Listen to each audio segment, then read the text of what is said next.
Welcome to our geometry unit. We're going to emphasize polygons. So what is a polygon? So polygon is any shape with 3 or more sides or 3 or more angles. So it's any shape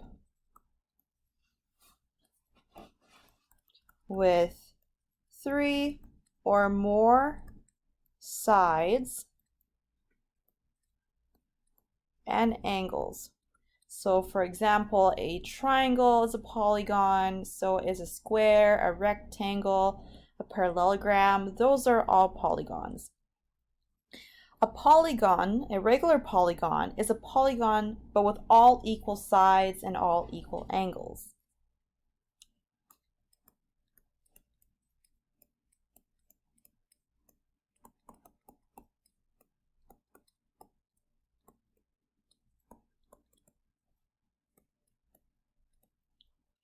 Maybe some pictures will help you determine what a polygon looks like. So I'm just going to draw some polygons on the side.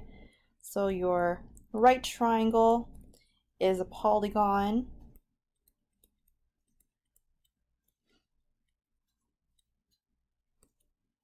Maybe a rectangle. This is a polygon.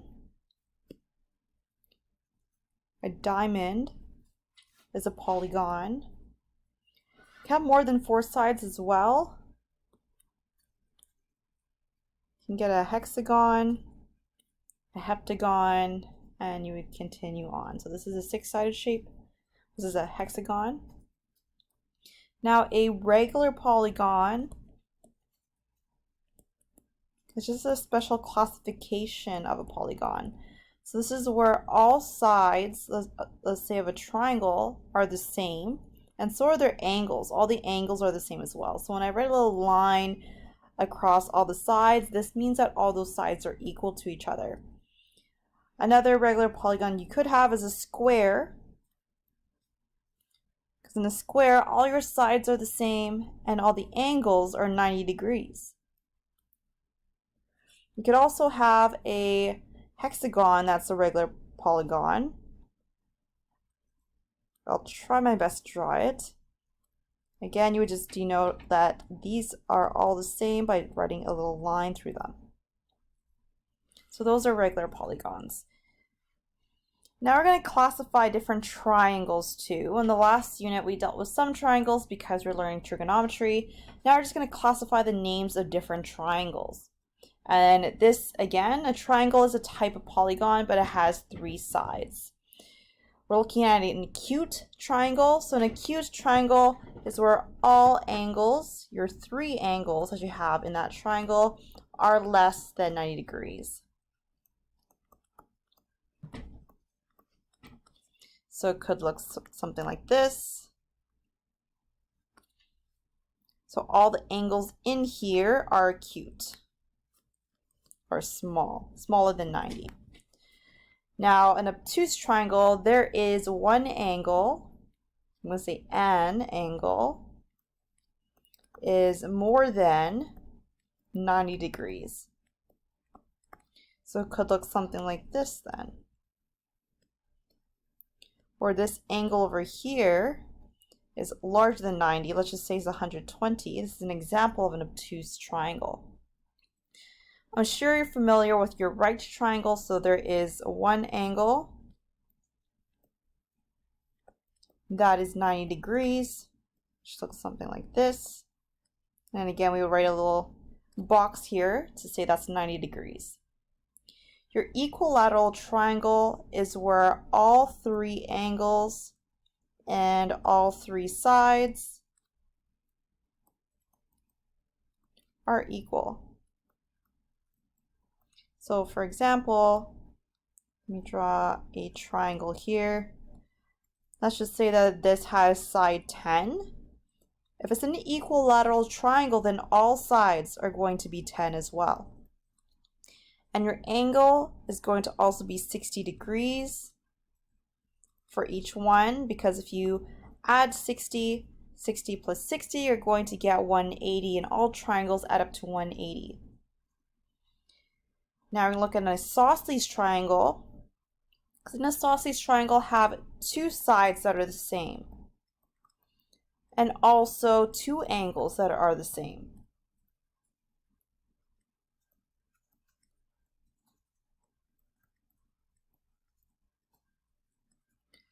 So what it could look like, something like this, where these two sides are the same. Let's just say if this was 5, then this is also 5. And these two angles here are also going to be the same. So if it's 45 or something, then the other one is also going to be 45.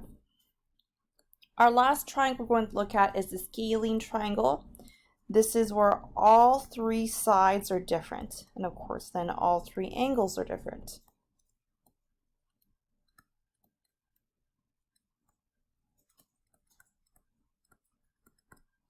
So it could look something like this, where we have a short side here, slightly longer side, and the longest side. So all three sides are different lengths.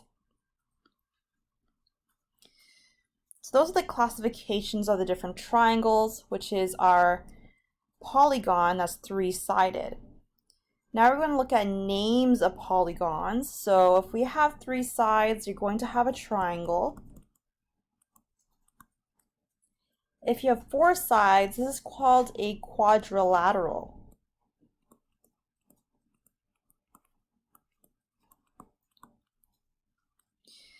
Now, a quadrilateral, an example of that could be a square, it could be a rectangle, it could be a diamond. All of those fall under the classification of a quadrilateral because it has four sides. If you have a five-sided shape, this is called a pentagon. If you have a six-sided shape, this is a hexagon. Now you probably start noticing a pattern that a lot of these end in gon after starting with the pentagon. The penta, hexa, quad, tri, these all prefixes to describe the number of things. So tri usually means 3, quad usually means 4, penta means 5, hexa means 6, and so on. So we're looking at 7. This is called a heptagon. Octagon, if you have 8 sides. Nonagon, if you have 9 sides. Decagon, if you have 10 sides. Hendecagon, if you have 11 sides. And lastly, dodecagon for 12 sides.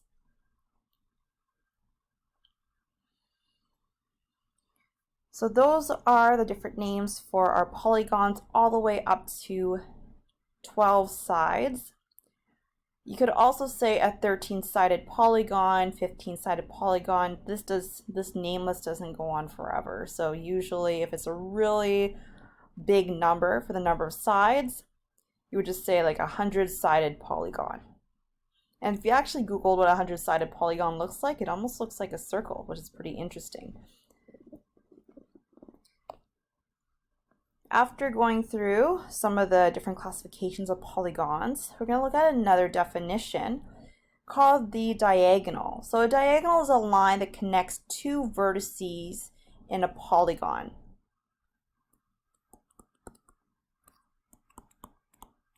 So a vertex is the point in your polygon that connects sides. I'll show you in just a moment.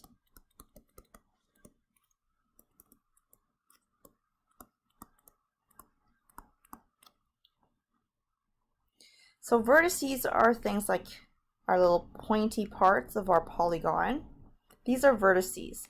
So if you want to find diagonal, you just go from one vertex to the other like this, and that is called a diagonal. Or go from this vertex to the other vertex, that's another diagonal. So diagonal is a line that connects two vertices in a polygon. We can find the number of diagonals in a polygon by using this formula. n multiplied by n minus 3 divided by 2, where n is the number of sides of the polygon. So we can go ahead and do an example to find the number of diagonals in a polygon. So let's look at our first example. Determine the number of diagonals in an octagon. So an octagon has 8 sides, and we could just look in our little chart if we don't remember what that means. You can always refer back to this when you're doing questions, and usually you would put this on your cheat sheet or something on the final exam so that you have all those names and you're not guessing how many sides that polygon has. Alright, so an octagon has 8 sides, and we want to find the number of diagonals.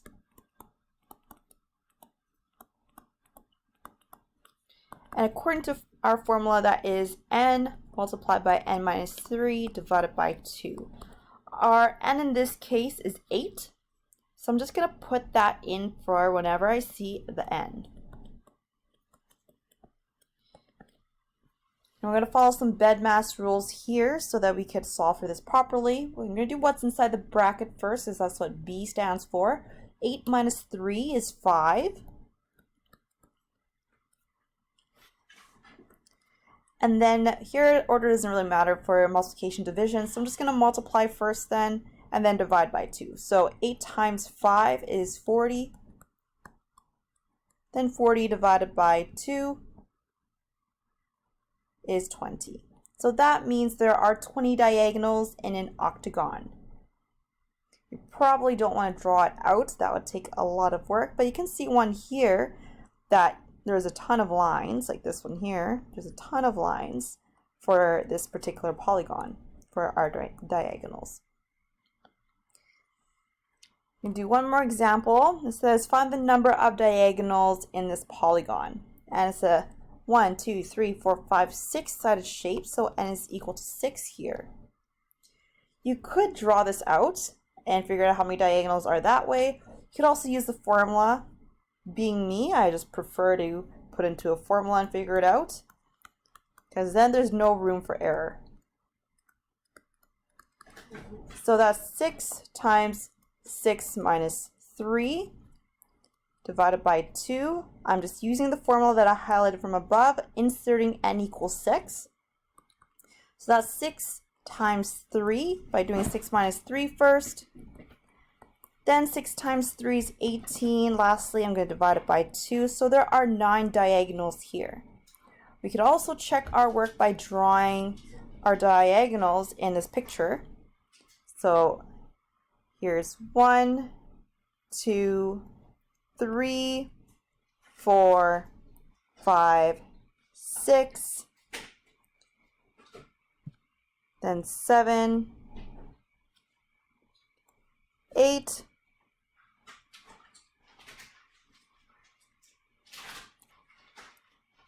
one more. Oh, this one here. 9. There you go. So those are your 9 diagonals for that polygon.